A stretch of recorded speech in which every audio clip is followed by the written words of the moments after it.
자, 이제 직권 보존등기입니다. 직권 보존등기. 자, 보존등기를 하면 원칙적으로 보존등기는 단독 신청해야 됩니다. 그죠? 근데 단독 신청하지 아니하고 직권으로, 이 직권이라는 말은 신청이 없는데도 국가기관이 스스로 알아서 적극적으로 해주는 것을 직권이라고 부릅니다. 그죠? 그래서 직권으로 보존등기 해주는 특례가 있습니다. 자, 보존등기 신청하지 않아도 알아서 등기해줍니다. 자, 이 직권 보존등기는 그 사례가 두 가지가 있습니다. 그 이유가, 원인이 두 가지가 있는데, 여러분 아직 민법에서 임대차 보호법이라는 특별법, 민사특별법 아직 안 배우셨죠? 아직 안 했을 겁니다. 3, 4월 달쯤 돼야 한번 할 거예요.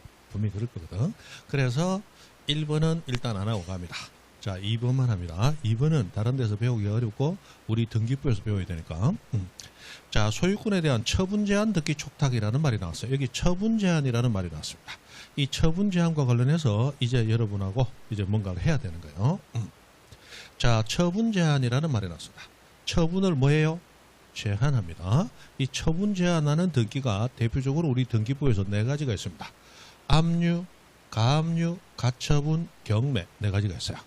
자, 이 네 가지 등기가 있으면 그 부동산을 팔고 싶어도 팔기가 어려워집니다. 이 처분을 제한이라고요.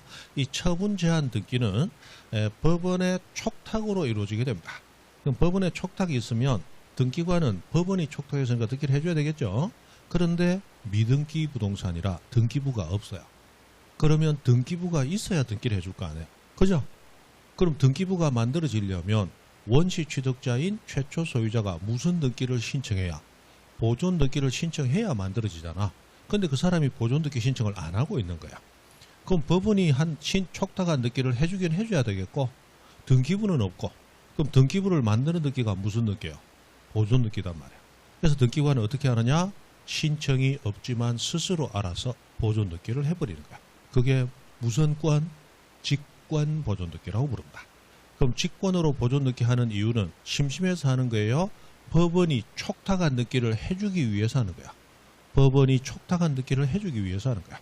이때 법원은 보존 등기를 촉탁한 게 아니에요. 보존 등기를 촉탁한 게 아니고 뭔가 다른 등기를 촉탁했습니다. 무슨 등기 촉탁했어요? 처분 제한 등기를 촉탁했어요. 그때 그 등기를 해주기 위해서 등기관이 직권으로 보존 등기 하는 겁니다. 자, 여러분이 등기관이라고 가정해 보세요. 등기소는 여러분이 일하는 관공서인데 등기소는 행정관청이 아니에요. 사법관서입니다. 즉 등기소는 법원 소속의 관공서예요. 그럼 등기관은 너 등기관 해라 라고 누가 임명을 하느냐? 지방법원장이 인사권을 쥐고 있습니다. 그래서 너 등기관해. 이제 너 등기관 하지 말고 법원에 들어와서 일해. 그 인사권자 누구예요? 법원장이에요. 그럼 법원이 여러분에게 뭔가 등기를 촉탁했다는 얘기는 여러분의 생사 여탈권을 쥐고 있는 법원에서 등기하라고 요구하는 거야. 그럼 여러분은 예사로 해주면 돼요? 목숨 걸고 해야 돼요? 목숨 걸고 해야지. 맞죠? 그래서 법원이 뭔가 등기를 촉탁했는데 미등기야. 그럼 등기를 해줘야 되겠어. 그럼 등기부부터 만들어야지. 만드는 등기가 무슨 등기야? 보존 등기. 그래서 여러분은 직권으로 보존 등기해서 등기부를 만들어 버리는 거야. 뭘 하기 위해서? 법원이 촉탁한 등기를 해주기 위해서. 됩니까? 그런 거예요. 자, 그러면 이 처분 제한 등기는 네 가지가 있습니다. 압류, 가압류, 가처분, 경매가 있는데 이 가압류와 가처분과 경매 등기는 법원이 촉탁을 해요. 등기관은 기를 쓰고 해줘야 됩니다. 직권으로 보존 등기를 해요. 그러나 압류는 세무서가 촉탁합니다. 그래서 등기관은 방구도 안 낍니다. 웃기고 있네. 세무서. 내 급여에서 세금이나 띠가는 놈들. 해준다 안 해준다? 안 해줘. 그래서 압류는 법원이 촉탁하는 게 아니야. 그래서 직권 보존 등기 해주지 않습니다. 그래서 압류는 직권 보존 등기 사유가 아니다. 여러 번 나왔습니다. 여러 번 나왔어요. 자, 그러면 이 처분 제한에 대해서 잠깐 설명을 좀 합니다. 자, 압류는 세무서에서 하는 거예요. 우리는 대한민국의 국민입니다. 그럼 당연히 납세 의무가 있어요. 그 세금 받아서 국가가 유지된단 말이에요. 그런데 여러분이 세금을 안 내. 그럼 내라고 몇 번 독촉을 했는데도 계속 안 내. 그럼 국가는 어떻게 하느냐? 세무서는 여러분의 자산을 파악해서 여러분의 부동산이든 동산이든 그걸 공매로 넘기는 거예요. 이 공매는 여러분 우리가 아는 법원 경매하고 유사한 절차예요. 법원 경매는 개인이 요구해서 넘기는 게 경매인데 세무서 국가의 관공서가 세금을 받기 위해서 경매처럼 넘기는 것을 공매라고 합니다. 공매.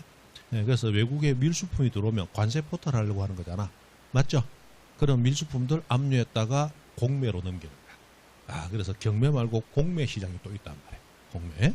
그래서 그 공매라고 하는데 그걸 하기 위해서 여러분 부동산을 공매로 넘기려고 하는 거야. 문제는 여러분은 세금을 안 내고 버틴 사람이야.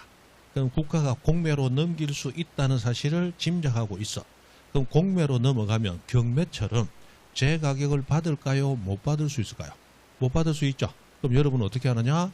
금매로 좀 싸구려 가격이라도 팔아먹고 그 돈을 감춰놓고 돈 없다 하고 싶은 거야. 그래서 여러분은 팔아먹으려고 할 거야. 그럼 여러분이 팔아먹고 나면 이제 그 부동산은 체납자, 세금을 내지 않은 세금 체납자의 재산이다. 제3자의 재산이 돼버린다. 제3자 재산이 돼버리면 이거 공매로 못 넘긴단 말이에요. 국가에서. 맞죠? 그럼 공매로 넘기기 전에 뭐부터 해야 되느냐? 여러분이 그걸 다른 사람에게 팔아먹지 못하도록, 처분하지 못하도록 뭘 걸어놔야 돼? 제한을 걸 필요가 있는 거야. 그게 세무서가 할 때는 무선유, 압류라는 이름으로 걷는 거야. 그러면 이런 겁니다. 자, 내가 여러분 자산을 보고 사러 관심을 두고 있는데 등기를 보니까 압류 등기가 들어와 있네. 이 압류 등기가 들어와 있다는 얘기는 곧 공매에 들어갈 가능성이 있다는 얘기죠. 공매는 경매하고 비슷한 거야. 그럼 내가 소유권을 가졌더라도 공매에서 누군가가 낙찰을 받아버리면 내 소유권 인정돼요? 내 소유권 뺏겨요? 뺏길 거야. 그러면 나는 압류 등기 되어 있는 걸 보고도 그 소유자한테 물건을 사러 갈까요? 안 갈까요? 안 가겠지. 그럼 소유자는 팔고 싶어도 처분이 쉬울까요? 어려울까요? 처분이 어렵다. 그 처분이 제한된다는 얘기예요. 되죠? 그 처분 제한이야. 여러분이 물건 보고 물건 좋네 사고 싶어 보니까 경매 등기되어 있네. 경매 들어가 있다는 얘기죠. 그러면 이 경매 들어가 있는 부동산은 사고 싶으면 여러분은 법원 경매에 참여를 해야지 소유자한테 가서 사고 싶다고 안 할 거 아니야. 맞죠? 소유자한테 사면 그러면 소유자가 내 앞으로 등기를 해주더라도 경매에서 낙찰되면 내 소유권 인정돼요? 뺏겨요? 뺏겨. 그럼 소유자가 팔려고 내놔도 팔릴 거다? 잘 안 팔릴 거다? 잘 안 팔릴 거다 이 말이에요. 처분이 제한되는 거예요. 되죠? 자, 해서 이런 것들이 나오는데, 자, 처분 제한이란 가압류, 가처분, 경매 등기 등을 말하는데, 압류는 분명히 처분 제한은 맞아요. 그러나 압류는 법원이 해요? 세무서가 해요? 세무서가 하기 때문에 우리 등기소 등기관은 방귀도 안 낍니다. 누구 끼고 있네? 네가 압류하라고 내가 보존등기 해줄 것 같아? 안 해줘요. 그래서 압류는 직권 보존등기 사유가 아니다. 여러 번 나왔습니다. 아니다. 그러면 여기서 가압류, 가처분, 경매에 대해서 조금 배우고 가는데 요거는 우리 등기부에서는 여러 번 나오고 있는 거니까 나름 중요합니다. 자, 경매는 여러분 알다시피 법원 경매를 얘기하니까 지나가고 가압류와 가처분만 구분하자는 거예요. 자, 가압류는 금전 채권 보존 목적으로 하는 거야. 가처분은 금전 채권 보존 목적 이외의 목적으로 하는 거야. 이외의 다른 목적으로 하는 겁니다. 이렇게 되는데 무슨 얘기냐? 여기 잠깐 보세요. 자, 이런 부동산을 가진 갑이 을한테서 돈을 1억을 빌립니다. 자, 1억 빌리고 갑이 집 앞에 서서 집 자랑합니다. 집 봐, 좋지? 내 집이 평당 1억을 넘어가는 집이야. 그래, 내가 1억밖에 안 빌렸잖아. 돈도 아니야. 내가 갚을 수 있어. 걱정하지 마. 그러니까 각서 하나 반드시 갚겠다 써줄 테니까 기다리고 있으면 갚을게. 그래서 을은 갑을 믿고 각서만 받았어요. 자, 보통 수천만 원 이상 돈을 빌려주면 각서만 받습니까? 저당권 같은 담보물을 요구합니까? 담보물을 요구하겠지만 을은 갑을 믿고 빌려준 거야. 마치 양 선생처럼 사람을 잘 믿는 사람이다 말이야. 그래 줬는데 여러분은 양 선생이 아니야. 갑은. 맞죠? 그래서 돈 갚을 날이 됐는데 갑은 돈 갚을 날 런닝만 훌떡 제끼더라는 거야. 뭐 해라? 배 째라. 그럼 우리 법은 배 째라 하면 어떻게 한다? 배를 째야 된다. 맞죠? 배 째라 하면 배 째는 거야. 그게 민법이 얘기하는 배 째라라는 얘기는 채무 불이행을 선언하는 거야. 그러면 돈 못 받는 거예요? 강제이행으로 들어가는 거야. 강제이행. 그게 배 째는 거야. 그래서 내가 이럴 줄 알고 카타카를 가져왔지 배 이르네 스스로 째면 안 된다 말이야. 그게 자력구제라고 부르고 자력구제는 법이 원칙적으로 금지하는 거야. 그래서 자력구제를 막기 위해서 뭘 만들어놨어요? 법원을 만들어놨다. 맞죠? 그래서 을은 법원에 가서 소송을 제기합니다. 대여금 반환 청구 소송이라고 불러요. 소송을 제기하게 됩니다. 왜 소송 제기하느냐? 을은 저당권이 없기 때문이야. 만약 저당권을 가지고 등기를 해놨다면 채권 변제를 해주지 않으면 저당권자인 을은 저당권이 가지는 본연의 성격, 경매 신청권 있죠? 바로 법원 경매 신청하면 됩니다. 맞죠? 소송 걸 이유가 없는 거야. 경매 신청하고 거기서 낙찰받으면 우선 면제 받으면 되잖아. 그러나 저당권이 있어요, 없어요? 없기 때문에 경매 신청이 안 되잖아. 그래서 소송을 제기합니다. 그럼 저당권이 없는 일반 채권자도 소송을 제기해서 판결을 받으면 그 확정 판결에 의해서 경매 신청이 가능해요. 그래서 저당권자처럼 법이 정하는 경매 신청권이 있는 사람이 신청하는 경매는 임의로 경매 신청이 가능하다. 임의 경매라고 불러요. 임의 경매. 그러나 이런 사람처럼 경매 신청권이 없죠. 이런 사람은 절차적으로 우회를 해서 강제적으로 경매를 신청할 수 있어요. 이걸 강제 경매라고 부른다. 강제적으로 절차를 거쳐야 되는 거야. 되죠? 자, 이렇게 되는데. 자, 여기 보면 바로 강제 경매하고 앞에 강제라는 말이 이제 그래서 나오는 건데 대충 들으시면 돼요. 중요한 건 가압류와 가처분을 일단 구분하시는 겁니다. 앞으로 들으면 정확히 뭐라고는 안 떠올라도 가압류하면 돈 생각나면 되고 가처분은 돈 말고 다른 거 이런 거 생각나면 되는 거예요. 그걸 위해서 설명을 드리는 거야. 자, 해서 을은 소송을 제기해서 법원에서 판결받으면 이 부동산에 경매 신청 가능하다고 그랬죠? 판결받아 경매 신청할 수 있다고 그랬잖아. 그러면 이 부동산은 지금 현재는 갑의 명의로 등기가 되어 있는 거예요. 그럼 경매 신청하려면 이 부동산이 소유자가 아무이든 막 경매 넘길 수 있어요? 돈 안 갚는 채무자의 재산이어야 돼요. 채무자의 재산이야 경매 신청할 수 있잖아. 그런데 소송 제기하면 이렇게 돈 안 갚고 배째라는 사람은 법을 조금 알거든. 아, 판결받아 경매 신청하겠다는 얘기지? 그럼 어떻게 하겠어요? 조금 싼 가격으로 금매하고 팔아먹어버린다. 그리고 돈은 가장 감축이 좋은 자산이니까 뒷동산에 6번째 소나무 뿌리 밑에 묻어놓고 없다. 찾아봐. 없어. 감출 수 있잖아. 안 갚으려고 하는 거야. 그래서 만약에 소유권에서 병돼버리면 그러면 을은 소송에서 이겨도 이거는 갑의 것이다 아니다. 아니다. 경매 신청이 불가능하잖아. 그럼 을은 소송만 제기해야 돼요. 소송 제기하면서 갑이 처분을 못하도록 제한을 걸어놓는 게 좋아요. 제한을 걸어놓는 게 좋다고. 자, 이때 제한을 거는데 이 제한을 거는 목적은 을은 갑으로부터 뭘 받으려고 해요? 빌려줬던 돈 받으려고 하는 거죠. 이것을 법적으로 그럴듯하게 뭐라고 표현하느냐? 금전 채권의 보존 목적이라고 부르는 거야. 무슨 목적? 돈 받을 목적. 그것을 금전 채권의 보존 목적 이렇게 불렀다는 거야. 그때 처분 제한하기 위해서 을은 소송을 제기하면서 법원에 가압류해달라고 신청을 하는 겁니다. 됩니까? 그럼 법원이 가압류 사유가 되는지 판단한 다음 가압류 결정을 내려. 가압류 결정. 그리고 가압류 결정 내렸으니까 가압류 등기가 필요하단 말이에요. 그래서 법원이 등기소에 가압류 등기를 하라고 촉탁을 해줍니다. 촉탁을 해줘. 돼요? 그래서 가압류 등기 촉탁이 오면 등기소에서 법원이 촉탁했네 라고 반 다음 등기부에 가압류 등기를 해주면 되는 거야. 그럼 여기 가압류 등기 하면 되겠죠? 맞죠? 가압류 등기 하면 되겠지. 그럼 가압류된 부동산은 갑이 팔려고 내놔도 경매 들어갈 가능성이 있네. 팔리겠어요? 잘 안 팔리겠어요? 잘 안 팔린다. 처분을 제한하고 들어가는 거야. 되죠? 그리고 가압류 등기가 돼 있다면 그 다음에 경매 들어가서 낙찰받은 자는 가압류 위에 들어온 자 싹 지우면서 자기가 소유권 가져가는 거야. 되죠? 가져가기 때문에 그런 거예요. 자, 그런데 문제는 등기관이 법원이 촉탁한 가압류 등기를 해주려고 등기부를 찾아보니까 미등기더라 이 말이에요. 등기부가 있어요? 없어요? 없어. 근데 법원이 촉탁한 등기를 해주긴 해줘야 되겠죠? 그럼 등기부를 만들어야 된단 말이에요. 근데 등기부를 만드는 등기가 무슨 등기야? 아까 소유권 보존 등기였잖아. 그래서 갑이 신청하지는 않는단 말이에요. 미쳤어요? 신청하게? 가압류 들어올 것 뻔한데. 그러니까 1번 소유권 보존 갑이라는 등기는 원래 갑이 신청해야 되지만 등기관이 직권으로 해버리더라.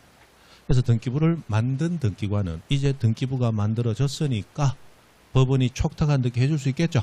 그래서 2번 가압류하고 들어가는 거야. 그러면 이 부동산은 곧 경매 넘어갈 수 있고 경매 넘어가면 갑은 제값받고 팔 수 있다. 똥값으로 팔릴 가능성이 높다. 똥값으로 팔릴 가능성이 높죠. 맞죠? 그러면 갑은 어떻게 하느냐? 감춰놨던 돈 꺼내서 을에게 갚으면서 야, 내가 이러려고 그런 게 아니야. 이러면서 이제 갚을 가능성이 높아지거나 안 그러면 똥값으로 처분되는 걸 지켜보거나. 맞죠? 그 강제적으로 압박을 가하는 거다 말이에요.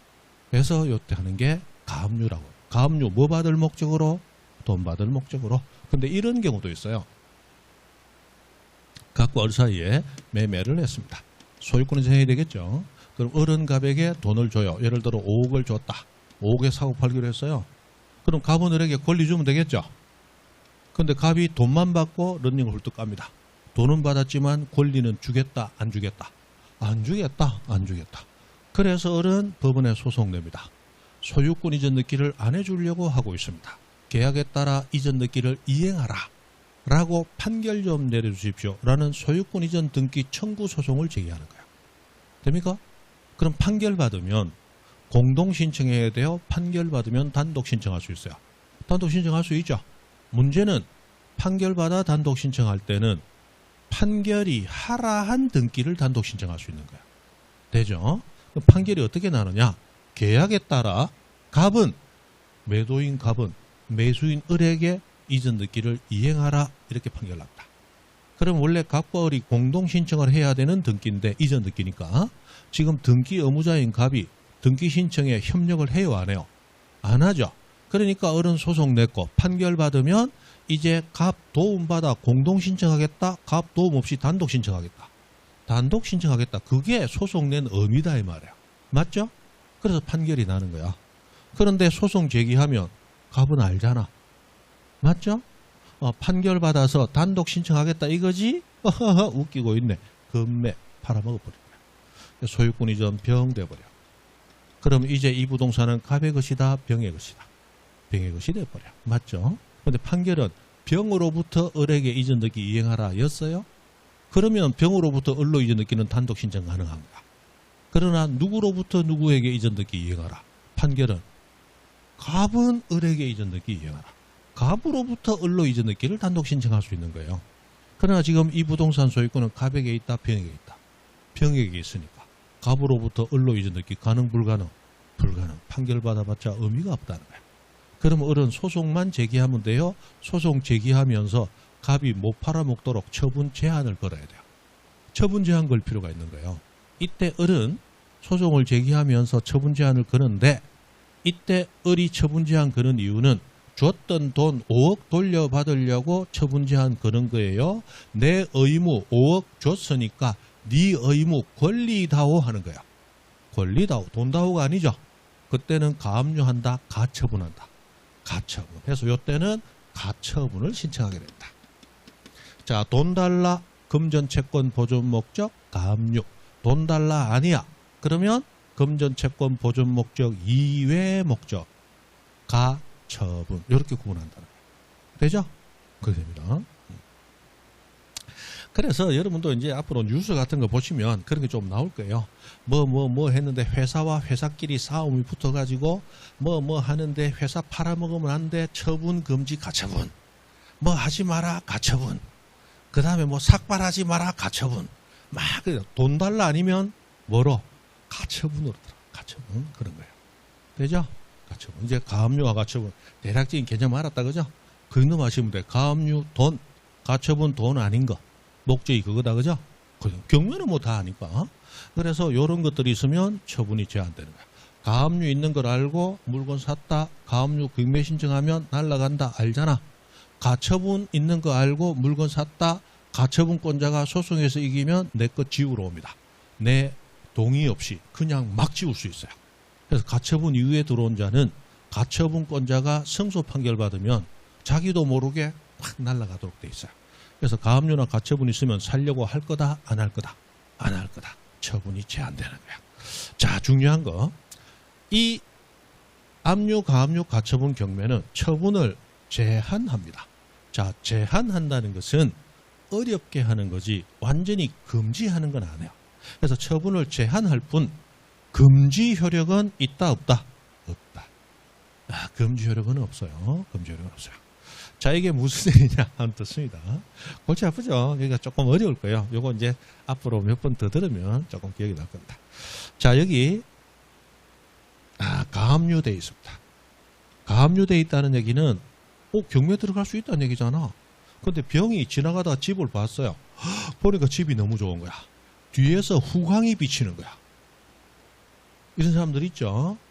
우리 장동건이 같은 영화배우가 젊을 때 후광이 비칠 만큼 잘생겼다 그래요. 장동건이는 연예부 기자들이 뽑은 우리나라에서 카메라빨 제일 안 받는 배우 1등이 장동건이다. 그래서 TV로 보는 그 잘생긴 얼굴이 카메라빨이 연예인 중에 최고로 안 받은 얼굴이야. 그 얼굴이다.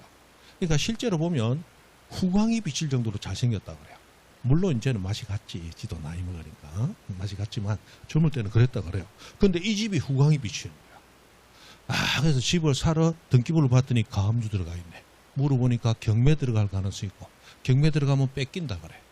그래서 그 다음날 그냥 가만히 누웠더니 집이 삼삼거려서 죽을 것 같아. 뺏길 때 뺏기더라도 하루라도 자고 뺏겨야 되겠다. 저기서 안 자면 내가 죽을 것 같다. 그래서 갑을 찾아가서 물건을 돈 주고 삽니다. 갑은 버선발로 뛰어나옵니다. 가압류 있는 거 보셨죠? 그래도 사러 왔다. 너무 고맙잖아. 부르는 대로 내가 돈 받을게. 얼마만 있는 대로만 주세요. 하고 팔아먹었다. 3번 소유권이 전 배용되었다. 이 등기는 가압류가 있더라도 신청하면 등기관이 보면서도 해줘요. 왜? 스스로 원했으니까. 무슨 말인지 아시죠? 그리고 경매 들어가면 뺏기면 돼. 뺏기면 된다고. 뺏길 때 뺏기더라도 살 수는 있다. 그래서 처분이 아예 금지, 등기 자체가 불가능한 것은 아니다. 됩니까? 처분이 제한되는 거지 금지되진 않는다. 그래서 이런 문제가 나와요. 가압류 등기된 부동산에 소유권 이전 등기할 수 있다, 없다? 있다. 처분, 금지, 가처분 등기돼. 자, 가처분은 아까 처분을 제한한다고 그랬죠? 근데 등기될 때는 앞에 용어가 처분 금지라고 붙어요. 금지라고 붙지만 금지 효력은 없어요. 처분, 금지, 가처분된 등기된 부동산, 전세권, 저당권 등기할 수 있다, 없다? 있다. 여기 이제 시험에 나오는 거예요. 됐죠? 그래서 처분 제한은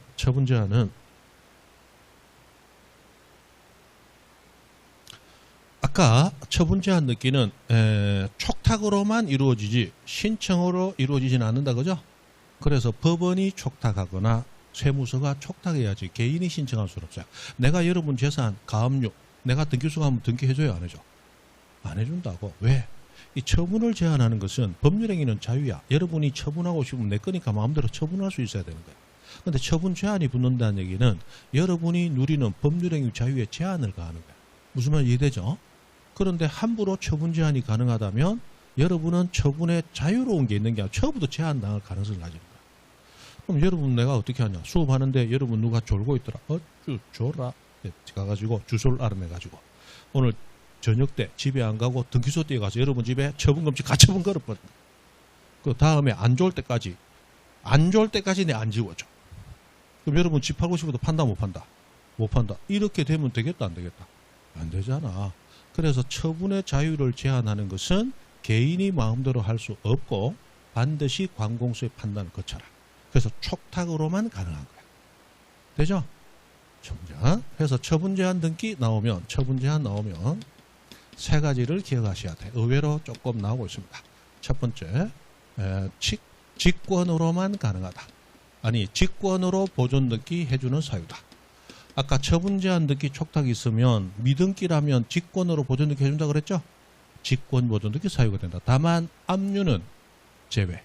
그까지. 두 번째, 처분제한 등기는 개인이 신청할 수 있다. 관공서 촉탁으로만 가능하다. 촉탁으로만 가능하다. 그죠? 촉탁으로만 가능하다. 촉탁. 그 다음에 처분 제한은 처분을 제한만 할 뿐 처분을 금지하는 효력은 있다 없다? 금지 효력은 없다. 그죠? 그래서 처분 제한은 요 세 가지. 그래서 찍, 촉, 금지노, 찍, 촉, 금지노, 찍, 촉, 금지노 하고 세 가지 가장 기본적으로 외우세요. 찍촉하면 잘 안 해지니까 칙촉 해도 되고 칙촉. 칙촉이라는 과자가 있더만 그죠? 칙촉과자. 이 젊은 사람들이 좋아하더라고. 우리 집 애들도 칙촉 좋아해가지고 아빠 먹어보세요. 그래서 먹어보니까 이걸 돈 주고 샀냐? 나는 못 먹겠더라고. 그죠? 칙촉. 뭐야? 그걸 이거 과자라고. 과자도 뭐 이런 걸 과자라고. 그랬더니 아빠는 역시 꼰대라고. 꼰대 맞지 아빠. 꼰대 맞지.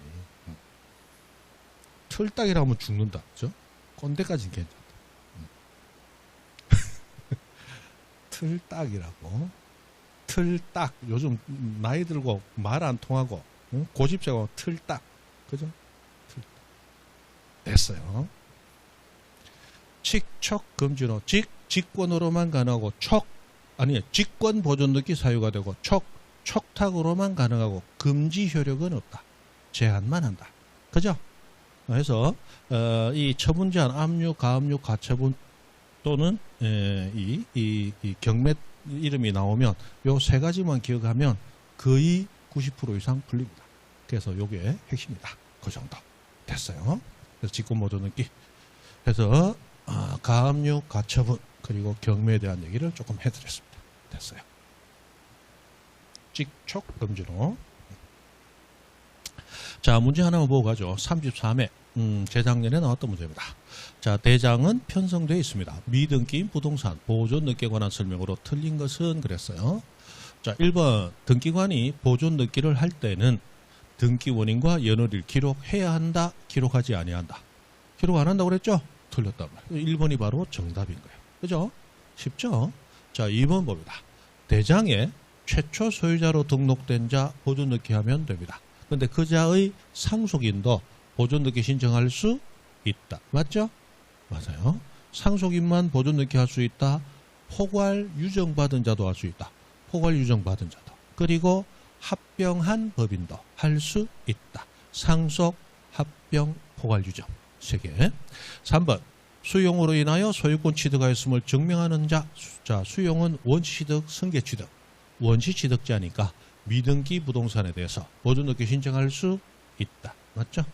4번 군수확인 나와서 확인 나오면 대판수확 확인받아 보존등기 할 수 있는 건 뭐뿐이다?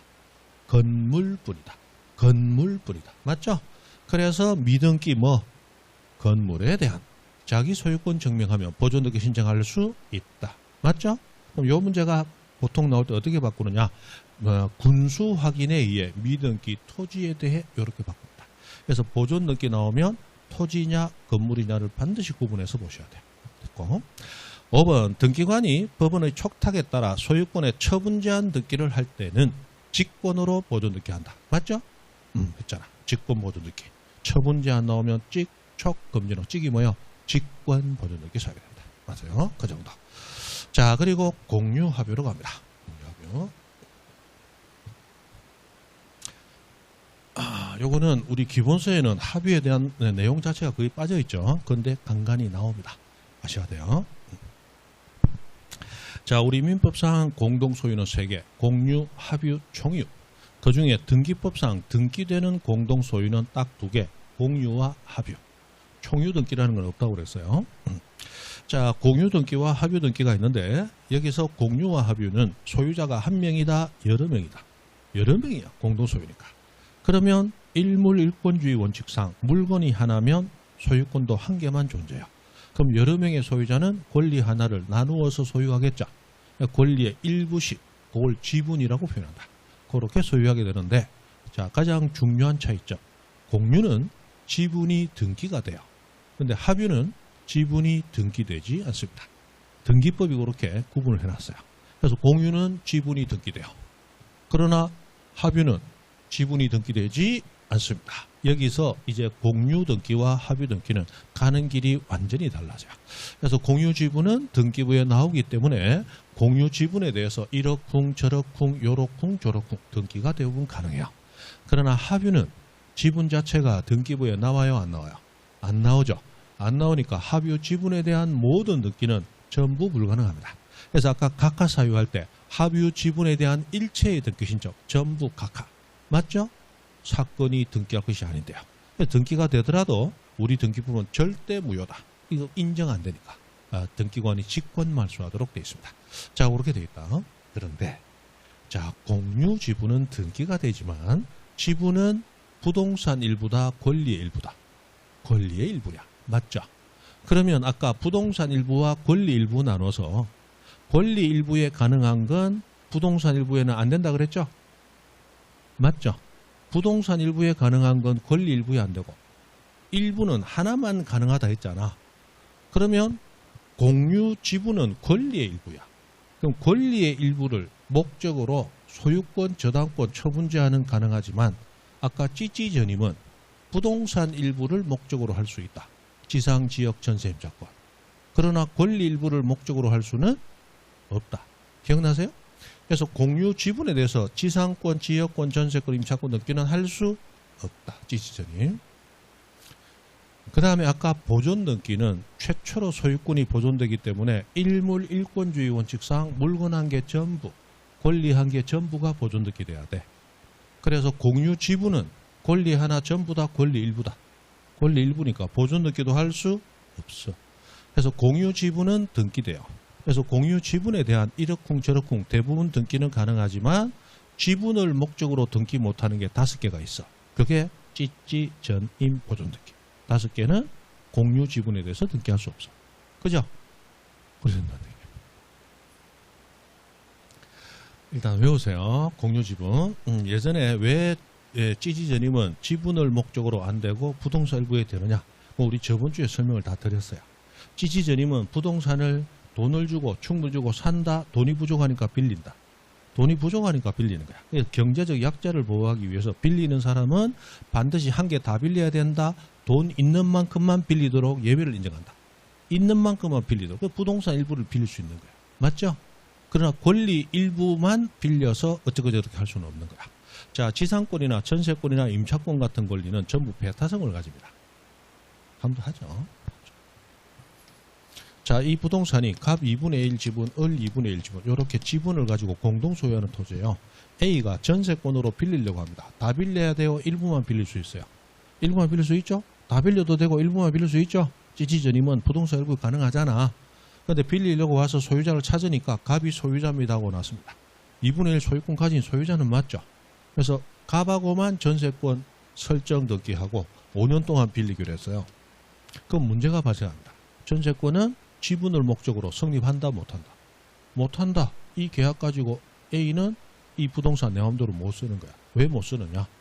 지금 갑은 2분의 1 지분이지만 지분은 그 효력이 지분은 그 양이 아무리 적어도 목적물 전부 위에 효력을 가진다. 들어봤죠? 그래서 갑은 2분의 1 지분이지만 반만 써야 돼요? 전체를 다 쓸 수 있어요? 전체를 다 써. 을도 2분의 1 지분에 전체 다 쓸 수 있죠? 그런데 갑은 5년 동안 그래 나 대신 A 너가 써 라고 자기 권리를 전세권 설정해서 양보를 해줬어. 맞죠? 그럼 A는 나만 쓰는 거야. 주인도 못 쓰게 하는 거야. 그런데 갑은 양보했지만 을은 양보했어요? 안 했어요? 을은 계약을 안 했잖아. 그럼 을도 쓰려고 들어오는 거예요. 그러면 전세권자와 남은 소유권자가 어울려요? 충돌이 돼요? 충돌이 되니까 일부 지분을 목적으로 찌찌전임은 안 된다. 됩니까? 갑이 가진 거는 권리 전부예요? 일부예요? 일부죠. 요 사람하고만 전세권 등기하는 것은 A가 가지는 전세권이 권리 일부만 목적으로 한다는 얘기잖아. 그러면 갑은 5년 동안 A에게 썰 권리 양보했죠. 그러나 을은 계약했어요? 안 했어? 안 했으니까 을은 썰어 들어올 거잖아. 그럼 을하고 A는 충돌이 일어나잖아. 그러면 그 전세권 인정해야 돼? 인정 안 해야 돼? 안 해야 된다. 그래서 전세권은 부동산 일부만 빌리거나 전부를 빌리거나 양은 얼마를 빌려도 관계가 없지만 빌릴 때는 반드시 권리 전부하고 계약을 해야지 일부하고만 계약하면 나머지 일부하고 충돌이 난다. 그래서 부동산 일부를 목적으로 할 수는 있지만 권리 일부를 목적으로 할 수는 없는 거야. 됩니까? 그러면 공유 지분은 부동산 일부다, 권리 일부다. 권리 일부잖아. 권리 일부를 목적으로 찌찌전임 가능 불가능? 불가능하다는 얘기야. 그 다음 아까 보존 등기는 무조건 부동산 하나 전부와 권리 하나 전부가 보존 등기 돼야지 일부는 보존 등기 될 수 없다 했잖아. 그래서 공유 지분 권리 일부니까 보존 등기 할 수 없다. 맞죠? 그런 결과가 나온다는 거야.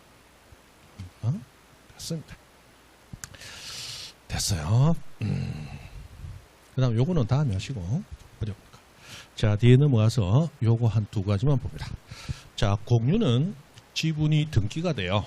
그래서 등기 신청할 때 신청서는 물론 등기부에도 당연히 지분이 기재가 됩니다. 공유는 지분 기재돼요.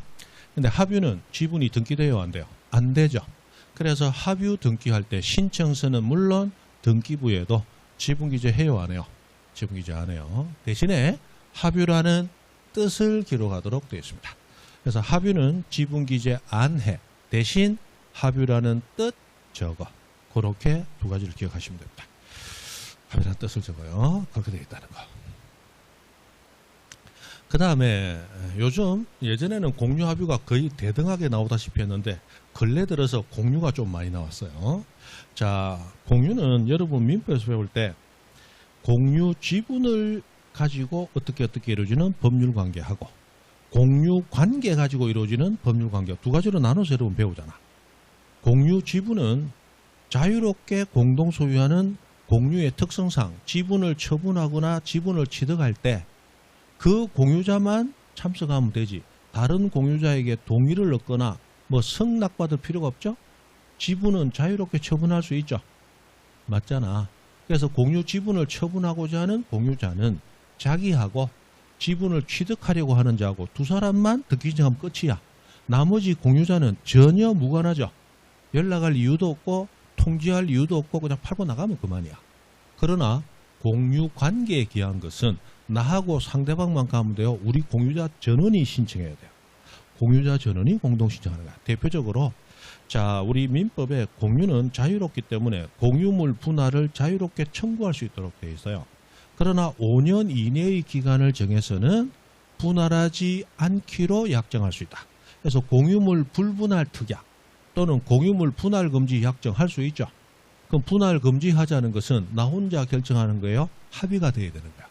합의가 돼야 되는 거야.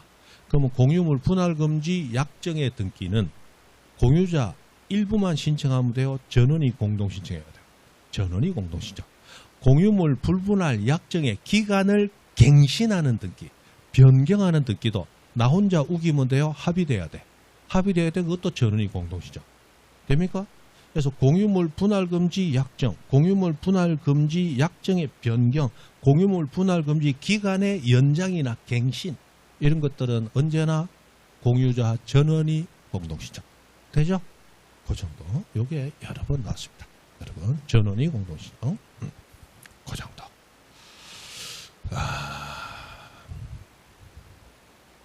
그럼 여기 1번에 옳은 것은 하고 나왔는데 이 옳은 것은에서 조금 어려우니까 2번만 한번 보고 갑니다. 2번. 자, 여기 지분 포기라는 말이 나와서 지분 포기. 자, 우리 등기법에서 지분 포기라는 말이 나왔을 때 그로 인한 등기는 공동 신청.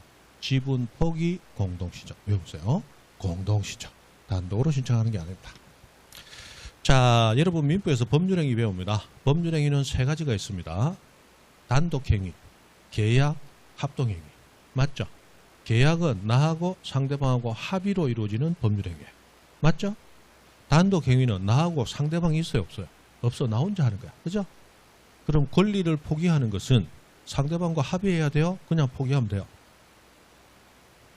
이거 이해 못하는 분인데 이해 못하면 지갑 들고 앞에 나와서 책상 위에 지갑 던지면서 권리 포기한다고 얘기해 보세요. 해보라고. 그럼 어떻게 되는지. 내가 포기합니까? 알았습니다. 안 하고 그냥 잡아넣으면 내 거 되는 거야. 왜? 여러분 권리 포기했으니까 주인 없는 거잖아. 맞죠? 무주물은 선점하면 임자가 되는 거야. 됐고 어려우니까 됐고. 자, 권리 포기는 단독행위. 그냥 포기하면 돼. 가다가 내 시계 차기 싫어. 그럼 팍 풀어가지고 던지면서 아이 나 권리 저거 시계 내 거 안 할래. 던지면 그냥 포기가 되는 거야. 누가 뭐 승낙해줘야 돼? 내 권리 내가 포기했는데 승낙받을 이유가 없는 거야. 맞죠? 그 권리 포기는 단독행위입니다. 자, 단독행위는 법률행위입니다. 그럼 민법 186조에서 법률행위로 인한 부동산 권리 변동은 뭐 해야 효력이 있다? 등기해야 효력이 있어요. 맞죠? 그리고 민법에서 공유 지분을 포기하면 그 포기한 공유 지분은 무주 권리가 됩니까? 잔존 공유자에게 권리 비율대로 지분 비율대로 귀속합니까? 지분 비율대로 귀속하게 돼 있죠. 문제는 지분 비율대로 귀속될 때 등기해야 권리가 넘어가느냐, 등기 안 하고 넘어가느냐. 우리 대법원 판결은 권리의 포기는 단독행위, 법률행위야. 법률행위는 뭐 해야 권리가 넘어가요? 등기해야. 되죠? 그럼 내가 여러분이 권리를 포기했어요. 그럼 여러분이 권리를 포기하면 같은 공유자인 나는 당연히 권리를 가져요? 등기해야 권리 가져요? 등기해야 권리 가지는 거야. 그럼 포기한 공유자는 등기되면 자기 지분이 등기부에서 사라지죠? 권리 잃어버리죠? 등기 의무자. 잔존 공유자는 그만큼 내 것이 늘어나죠? 등기 권리자. 무슨 신청? 공동신청. 자, 지분 포기 무슨 신청? 공동신청. 지분 포기는 둘이서 하는 계약이다, 혼자 하는 단독행위다. 혼자 하는 단독행위지만 등기는 공동신청이야. 그죠? 그래서 이런 문제가 나오면 상당히 여러분이 어려워하는 거야. 1인의 지분 포기, 지분 포기는 단독행위잖아. 그로 인한 등기는 공유자가 단독신청. 단독행위니까 단독신청 맞네. 이러고 이제 틀리고 오는 거야. 자, 지분 포기, 공동신청. 지분 포기, 공동신청. 외우면 되겠죠? 됐습니다.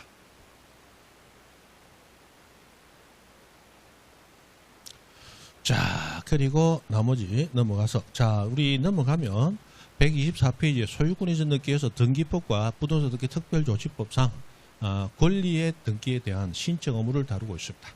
요거 한 15년에 한 번 정도 나올 똥말똥합니다. 근데 뭐 안 열어오면 나중에 교재 부실하다는 얘기 나올까봐 면피용으로 넣어놓은 거야. 그러니까 아마 안 보셔도 됩니다. 그 다음에 계약 원인 이전 등기에서 여러분이 나중에 실무 가시면 가장 많이 중개하는 것이 계약을 원인으로 한 이전일 거예요. 맞죠? 뭐 임대차 전세가 아니라면 거의 대부분 계약 원인, 매매 원인 이전 등기를 중개를 하겠죠. 그래서 실무상 가장 많이 중개하는 것이 되겠지만 등기법 시험에는 거의 잘 안 나옵니다. 넘어가시고. 그럼 뭐가 잘 나오느냐? 여기서부터 잘 나옵니다. 자, 우리 보존 등기는 등기 원인이 없어요. 그래서 절차가 굉장히 간단하고 그 간단한 데서 한 문제가 나옵니다. 그래서 보존 등기는 굉장히 중요해. 왜? 보존 등기는 양이 요만한데 한 문제가 나옵니다. 그런데 이전 등기는 원인이 여러 가지예요. 아까 얘기했던 계약 원인 또는 수용 원인, 진정 명의 회복 원인, 상속 원인, 유증 원인, 신탁 원인, 그 다음에 환매 특약이 붙은, 이래서 막 여러 개가 나와. 그런데 그 여러 개 중에 몇 년 전까지는 한 문제 정도 나오다가 근래 두 문제 정도가 나오고 있습니다. 그럼 보존 등기는 주목 한 개에서 한 문제가 나오는 거예요. 그런데 이전은 주목이 한 7개, 8개 있는데 두 문제 나오는 거예요. 뭐가 더 중요해요? 보존 등기. 죽으나 사나 시간 없다. 보존 등기는 보고 가라. 이전 등기 보고 가다가 못 보고 들어갔다. 한 문제도 안 나올 수도 있다. 문제인지 알죠? 7개 중에 5개 봤는데 안 본 2개에서 두 문제 나오면 조지는 거야. 그런데 보존 등기는 무조건 거기서 하나 나온다. 맞죠? 그렇게 중요도 차이가 있어요. 근데 두 문제를 포기할 수 없으니까 하긴 해야 돼. 가는데 이 이전 등기의 원인에서도 그나마 자주 나오는 이전 등기, 그동안 숫자를 세보면 가장 자주 나온 것이 수용하고 신탁입니다. 그것들이 자주 나옵니다. 그래서 수용부터 갑니다. 요게 상대적으로 조금 더 중요하다고 그랬죠. 수용 갑니다. 언제 가느냐? 10분 쉬었다가